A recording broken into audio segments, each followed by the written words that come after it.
بكم في فيديو جديد هنتناول فيه كيفية زراعة عود شتلة المانجا للمقبلين على الزراعة بمثابة بما إننا في بداية زراعة شتلات المانجا في موسم 2023. أول حاجة يا جماعة لازم تكونوا عارفينها، لازم الجور تكون جاهزة، الجورة يكون فيها السباخ بتاعها، يكون فيها السوبر والكبريت أو الكومبوست، ونخمر لمدة 10-15 يوم عشان نظبط السي ان ريشيو بتاعة التربة قبل ما نزرع. معانا الكيس هنا طبعا عاوزين نذكر بعض المواصفات الجيدة لعود الشتلة. أول حاجة الصنف ده صنف كريمسون برايت.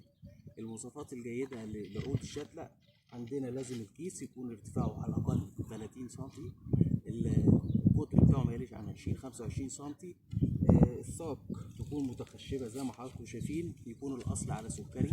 الحاجة التانية تكون ما يقلش عندنا العود السمك ما يقلش عندنا يبقى سمك الصباع فأكبر، يعني ما يقلش عن سمك الصباع. الحاجة التانية يكون ما يقلش عن 3 أطراف، لكن 3 أطراف ده المواصفة الجيدة اللي هي مناسبة لينا في الشتلة. الحاجة التانية يكون خالي من الأمراض بقى، زي ما حضراتكم عارفين أكاروسات، تكتلات، الحشرات القشرية، الكلام ده كله. كيفية الزراعة بقى، عاوزين نزرع عود الشتلة، ازاي نزرعه؟ عندي حاجتين. أول حاجة لازم العود أشيل عليه كده وأبدأ بالقوس جامد أو جاي جامد بس من تحت كده،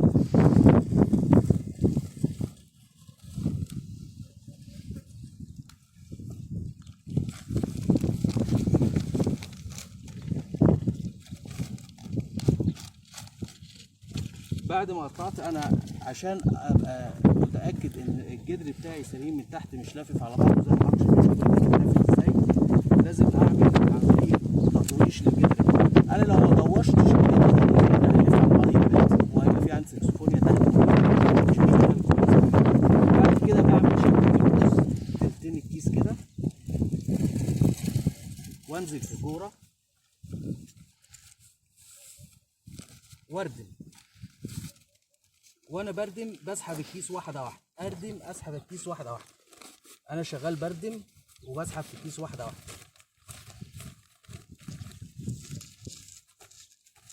طبعا انا هنا بدك التربه، لازم ادك التربه عشان اطلع كل الهواء اللي جواها. بعد ما بخلص محبس من الزراعه، بخلص بقيه الارض بتاعتي، اول ما اخلص محبس افتح الميه بتاعتي مباشره. انا عندي لازم يكون في نسبه رطوبه في الارض عشان الميه هنا عليها عامل. لو الارض ناشفه وبزرع على العيدان والارض عندي ناشفه، يبقى لازم الميه تكون شغاله معايا من اول الزراعه. لكن طالما عندي نسبه رطوبه كويسه خلاص، يبقى انا هنا بزرع بعد ما اخلص زراعه الارض. دي كانت كل في الفيديو. الحاجه اللي انا عايز اراعيها بقى في الزراعه، لازم اراعي حاجتين.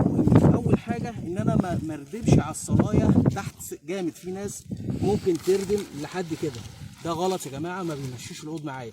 لما بردم لازم اردم العود فوق الصلايه بتاعته، اردم فوق صلايه العود بمثابه من سنتي ل3 سنتي كحد اقصى، ما زيدش عن كده. تمام.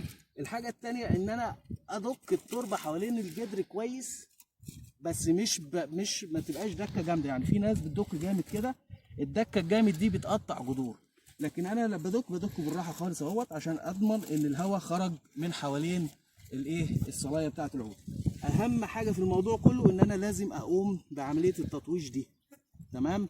وفي ناس تانية بتعمل، انا لما قصيت بالموس كده او شلت بالموس، لا في ناس بتعملها بسكينه منشار اللي هو المنشار الحداد اللي انا كنت قلت لك عليه ده، عشان خاطر يقطع دي معاه بالمره. سواء كده او كده ايهما اسهل ليك اتعامل معاه بالظبط، ولكن يهمنا ان احنا نعمل عمليه التطويش اللي من تحت عشان خاطر نحمي الشتله بتاعتنا. والسلام عليكم.